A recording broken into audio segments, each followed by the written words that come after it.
নমস্কার বন্ধুরা, কীরকম আছেন? আশা করি সবাই ভালো আছেন। আমি খুব ভালো আছি। কেন জানেন? স্টুডেন্টের প্রোটেস্ট দেখলাম। ওরা যে ধর্মেন্দ্র প্রধানজিকে পদত্যাগ করিয়েছেন। উনি তো অ্যাকচুয়ালি আমার থেকে বয়সে বড়, ঠিক আছে? তার জন্য জি বলছি, হ্যাঁ, কারণ আমি বড়দের খুব রেসপেক্ট করি। তার জন্য পদত্যাগ করিয়েছেন, ভালো লেগেছে আমার। হ্যাঁ, তো আমি ত্রিপুরার একজনকে এই কথাটা বলতে চাই। দেখেছেন তো, সরকারের আমলেই কিন্তু সরকারি শিক্ষামন্ত্রীকে পদত্যাগ করিয়েছে, ঠিক আছে? এখন বাড়ি কিন্তু আপনার। হ্যাঁ, আপনি যা আরম্ভ করেছেন ত্রিপুরাতে, দেখবেন ত্রিপুরাবাসী আবার আপনার বিরুদ্ধে প্রোটেস্টে যাতে না বের হয়। বের হলে কিন্তু আপনারও পদত্যাগ করতে হবে। ও, আপনি তো আবার চালাক ব্যক্তি। কালকে তার ছিলেন, আজকে তার, পরশু আরেকজন হয়ে যাবেন। কারণ আপনি তো আবার দেখেন পাল্লাটা কোন দিকে ভারী থাকে, পাল্লাটা মানে পাল্লা বাটকারাটা কোন দিকে ভারী থাকে, যেদিকে ভারী থাকে আপনি তো আবার ওদিকে মুখ মারেন। এটা তো আপনার স্বভাব, কারণ আপনি তো তেল্লা মাথায় তেল দিয়ে চলতে পছন্দ করেন, ঠিক আছে? তো আপনি তো দেখতেই পেয়েছেন কীরকমভাবে পদত্যাগ করিয়েছে স্টুডেন্টরা শিক্ষামন্ত্রীকে। তো এরকমভাবে ত্রিপুরাবাসী যদি প্রোটেস্টে নামে আপনি যা আরম্ভ করেছেন, যেটা বলার মতো না। হ্যাঁ, তো দেখবেন আপনার যাতে পদত্যাগটা না করিয়ে ছাড়ে। আর পদত্যাগ করলে তো আপনি হার্ট অ্যাটাক করে ফেলবেন, কারণ আপনি যে বিভাগেই গেছেন সেই বিভাগটাকে খেয়ে ফেলেছেন। যে বিভাগে যান আপনি, আপনাকে যে বিভাগেরই দায়িত্ব দেওয়া হয় আপনি এটাকে খেয়ে ফেলেন। এটাই আপনার কাজ।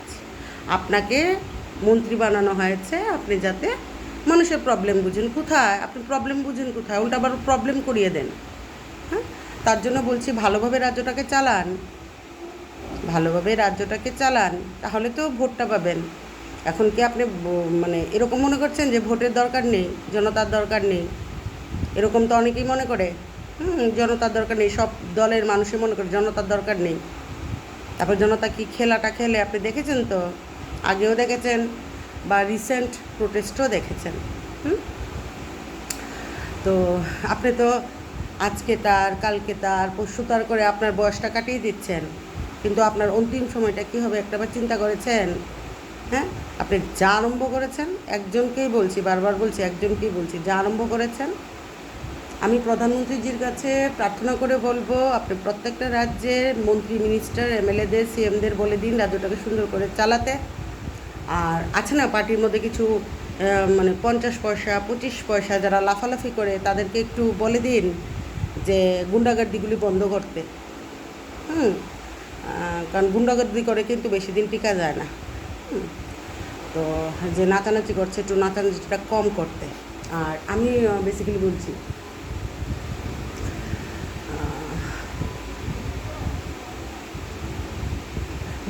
আমি আমি কোনো দলকে, কোনো পার্টিকে বিশ্বাস করি না এখন।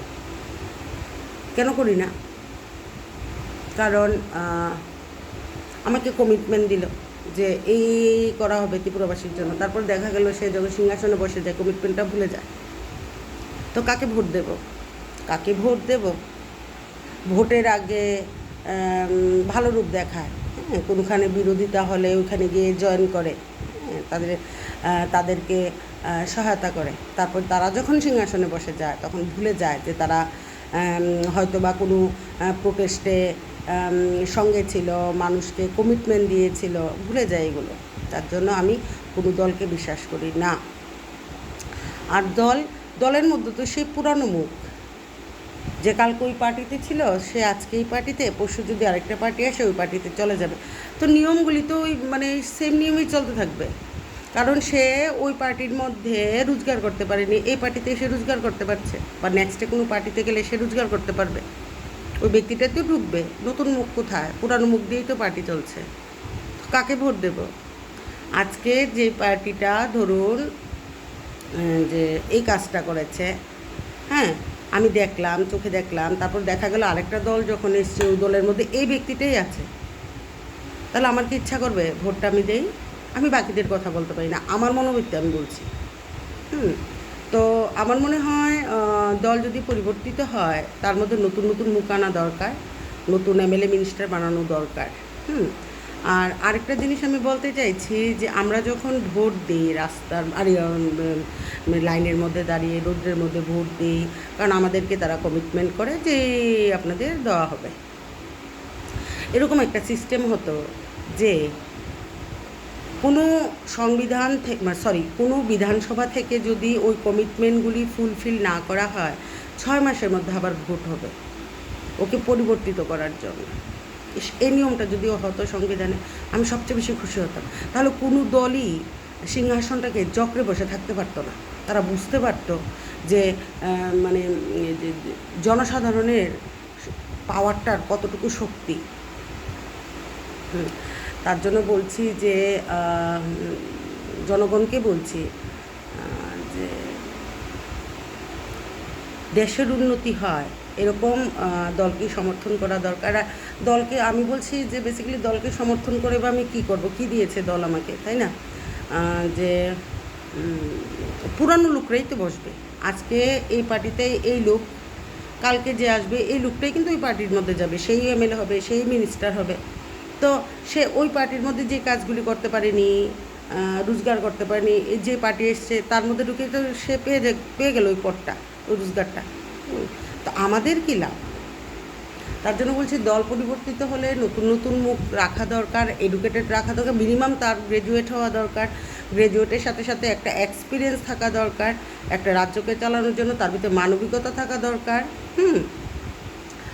মানুষের কথা শুনতে হবে, একটা জনদরবারের মতো করতে হবে, প্রত্যেক সপ্তাহে 2 দিন করে শনি রবি মানুষের কথা শুনতে হবে, মানুষের পাশে দাঁড়াতে হবে, শুধু সিংহাসনে বসে রাজা ভাবলে হবে না। তাহলে দেখবেন একটা রাজ্য খুব সুন্দরভাবে চলবে।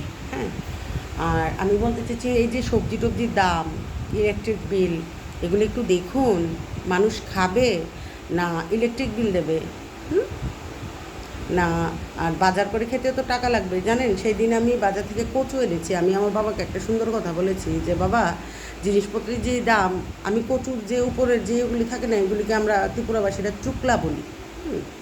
এটাও ফেলবো না, পারলে আমি এটাও রান্না করে খেয়ে ফেলি। আমি বাজারও বলে এসেছি যে মরিচের যে ডেটুগুলি থাকে এগুলিও ফেলতে এখন ইচ্ছা করে না, জিনিসের এত দাম।